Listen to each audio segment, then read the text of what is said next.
صل علی بسم اللہ الرحمن الرحیم۔ آج ہم اس ڈیزائن کے ذریعے عملی طور پہ عمرہ سیکھنے کی کوشش کریں گے۔ اس کے لیے مختصر میں عرض کر دوں کہ سب سے پہلے مسجد حرام کی اس سمت میں جدہ ایئرپورٹ ہے، اور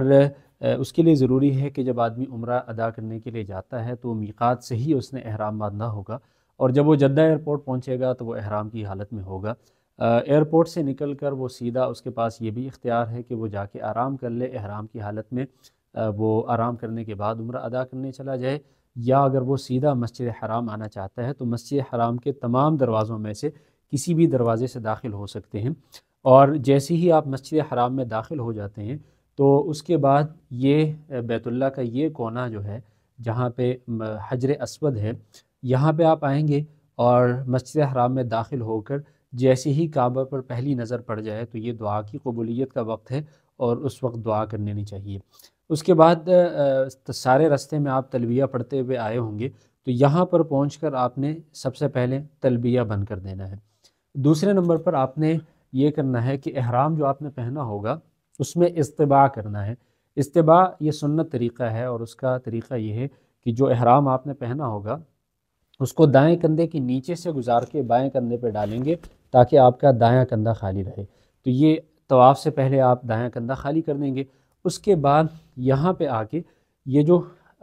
حجر اسود ہے اس کے بالکل سیدھ میں تھوڑا سا پہلے اس سے کھڑے ہوں گے، اور کھڑے ہو کر یہاں سے آپ طواف کی نیت کریں گے۔ طواف کی نیت کرنے کے لیے یہ بھی کہہ سکتے ہیں کہ اللہ میں طواف کی نیت کرتا ہوں، اس کو میرے لیے آسان فرما اور میری طرف سے اس کو قبول فرما۔ اس کے بعد تھوڑا سا آگے آ کے حجر اسود کے بالکل سیدھ میں آئیں گے، اور حجر اسود کی سیدھ میں دونوں ہاتھ کانوں تک اس طرح سے اٹھائیں گے جیسے کہ نماز میں دونوں ہاتھوں کو اٹھایا جاتا ہے، اور بسم اللہ اللہ اکبر کہہ دیں گے۔ بسم اللہ اللہ اکبر کہتے ہی آپ کا طواف شروع ہو جاتا ہے۔ اس کے لیے آپ بالکل حجر اسود کے سامنے آئیں گے، اور حجر اسود کے سامنے آ کر آپ حجر اسود کا استلام کریں گے۔ استلام میں آپ کے پاس پہلا آپشن یہ ہے کہ آپ حجر اسود کو چوم لیں، لیکن اس میں یہ خطرہ ہے کہ اگر اس پہ خوشبو لگی ہو، جیسے کہ عام طور پہ اس پہ خوشبو لگی ہوتی ہے، تو دم واجب ہونے کا احتمال ہوتا ہے۔ دوسرا طریقہ یہ ہے کہ آپ ہاتھ لگا کے اس کو چوم لیں، اور تیسرا طریقہ یہ ہے کہ دور سے دونوں ہاتھ حجر اسود کی جانب کر کے آپ اس کو چوم لیں، اور اس طریقے سے آپ کا استلام ہو جائے گا اور طواف شروع ہو جائے گا۔ استلام کرنے کے ساتھ ہی آپ یہاں سے اس سمت میں روانہ ہوں گے، اس طرح سے کہ بیت اللہ آپ کے بائیں طرف ہو۔ یہ مقام ابراہیم ہے، یوں آپ جائیں گے اور ایک چکر اس طرح سے پورا کرنے جائیں گے۔ یہاں پہ حتیم ہے بیت اللہ کے اس طرف، حتیم کے بیچ میں سے نہیں گزریں گے بلکہ اس کے باہر سے گزریں گے، اور رکن شامی کے بعد یہ جو بیت اللہ کا کونا ہے جس کو رکن یمانی کہا جاتا ہے، یہ والی جگہ خالی ہے۔ یہاں پہ پہنچ کے اگر آپ آسانی سے کعبہ کی طرف رخ کیے بغیر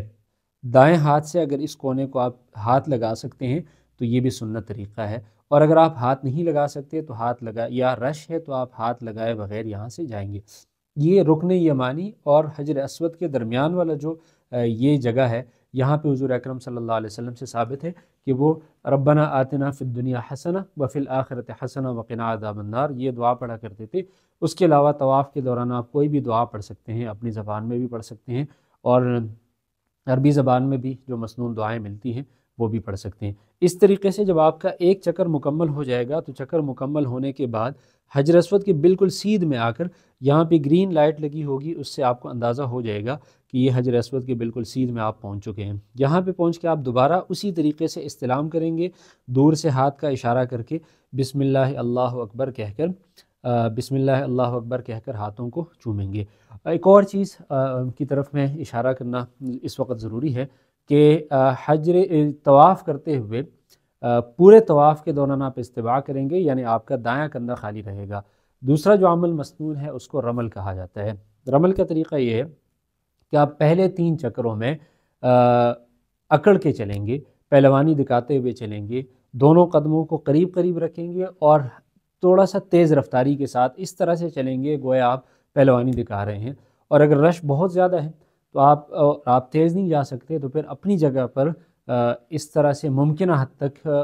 اکڑتے ہوئے چلنے کی کوشش کریں گے کہ آپ کسی مسلمان کو تکلیف بھی نہ دیں اور رمل کا سنت بھی ادا ہو جائے۔ رمل طواف کے پہلے ابتدائی 3 چکروں میں ہے اور اجتباع طواف کے تمام چکروں میں ہے۔ اسی طرح سے آپ 7 چکر مکمل کر لیں گے۔ پہلے 3 چکروں میں آپ نے رمل کرنا ہے، آخری 4 چکر آپ نے عام رفتار کے ساتھ کاٹنے ہیں اور ہر ایک چکر کے اختتام میں آپ نے استلام کرنا ہے۔ یوں جب آپ طواف مکمل کر لیں گے تو اس کے بعد آپ کا 8 دفعہ استلام ہو جائے گا، 7 چکر ہو جائیں گے، شروع اور آخر میں استلام کو ملا کے 8 دفعہ استلام ہو جائے گا۔ یہ طواف جب مکمل ہو جائے اس کے بعد آپ نے طواف کے 2 رکعت واجب رکعت ادا کرنے ہوتے ہیں۔ یہ واجب ہے اور اس کے لیے اس کو مسجد حرام کے کسی بھی جگہ پہ ادا کیا جا سکتا ہے۔ سنت طریقہ یہ ہے کہ آپ اس کو مقام ابراہیم کے پاس پڑھیں۔ مقام ابراہیم کے پاس پڑھنے کا مطلب یہ ہے کہ بیت اللہ کا دروازہ اس سے تھوڑا سا اس جانب آئیں گے تو یہاں پر مقام ابراہیم ہے، یہ مقام ابراہیم کی شبیہ ہے۔ آپ یہاں سے بیت اللہ کی جانب رخ کر کے اس طریقے سے دونوں رکعت ادا کریں گے کہ آپ کے سامنے مقام ابراہیم بھی ہو اور بیت اللہ بھی ہو۔ اور یہ جو 2 رکعت ادا کیے جاتے ہیں اس میں پہلی رکعت میں حضور اکرم صلی اللہ علیہ وسلم کا سنت طریقہ یہ ہے کہ آپ قل یا ایھا الکافرون کہیں گے، دوسری رکعت میں قل ھو اللہ احد کہیں گے، اور اس طریقے سے آپ 2 رکعت پڑھنے کے بعد حضور صلی اللہ علیہ وسلم سے ثابت ہے کہ ان 2 رکعت کے بعد حضور اکرم صلی اللہ علیہ وسلم ملتزم آئے تھے۔ ملتزم یہ وہ جگہ ہے جہاں پہ بالکل پورے جسم کو چمٹا کر دعا مانگی جاتی ہے اور یہ دعا کی قبولیت کی جگہ ہے۔ ملتزم کا مطلب ہے چمٹنے کی جگہ۔ یہ جو جگہ ہے یہاں پہ اگر میں آپ دیکھ سکتے ہیں تو یہ حجر اسود اور بیت اللہ کا دروازہ یہاں پہ تھوڑی سی جگہ ہے اور یہ جو جگہ ہے اس کو ملتزم کہا جاتا ہے۔ طواف کے بعد حضور اکرم صلی اللہ علیہ وسلم نے یہاں پہ آ کے دعا مانگی تھی، یہاں کے ساتھ چمٹ کر حجر اسود اور بیت اللہ کے دروازے کے درمیان۔ اس کے بعد یہ عمل کر کے پھر آپ زمزم کا پانی پینا سنت ہے۔ مطاف کے چاروں طرف زمزم کے کولر لگے ہوتے ہیں، آپ وہاں پہ آ کے زمزم کا پانی کڑے ہو کر پئیں گے اور اس کے ساتھ بھی دعا مانگ سکتے ہیں، اللہم انی اسألک علما نافعا ورزقا واسعا وعملا متقبلا۔ اس طرح سے حضرت ابن عباس رضی اللہ عنہ سے دعا منقول ہے۔ اس کے علاوہ کوئی اور دعا بھی مانگ سکتے ہیں، اور زمزم کا پانی پی کر پھر اس کے بعد آپ نے سعی کرنے جانا ہے۔ لیکن سعی کرنے سے پہلے سنت سے یہ بھی ثابت ہے کہ آپ ایک دفعہ اور یہاں پہ آ کے استلام کریں گے، اور یہ جو استلام ہے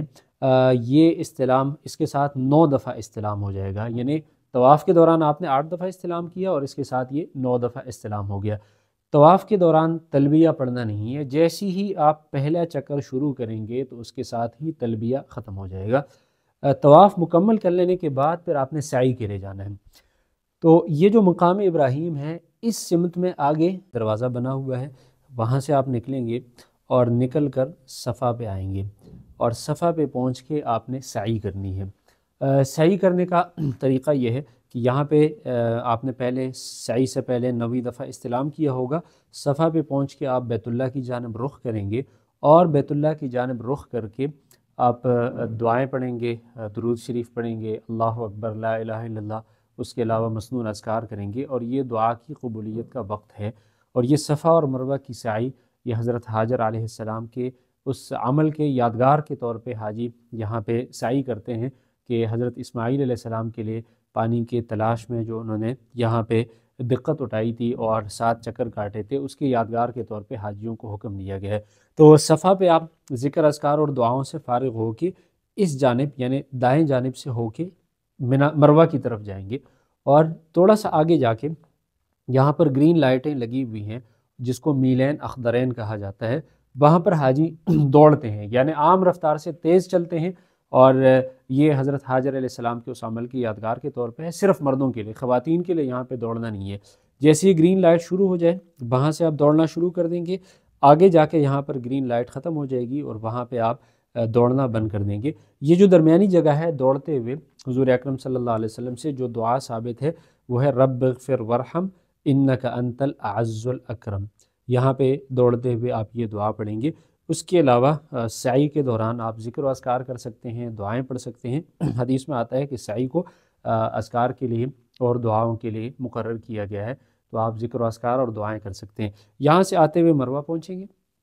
مروہ پہ پہنچ کے پھر آپ نے کعبہ کی جانب رخ کر کے یہاں پہ پھر دعائیں مانگنی ہے، درود شریف پڑھنا ہے، لا الہ الا اللہ اللہ اکبر، اور ذکر و اذکار کر کے پھر یہاں سے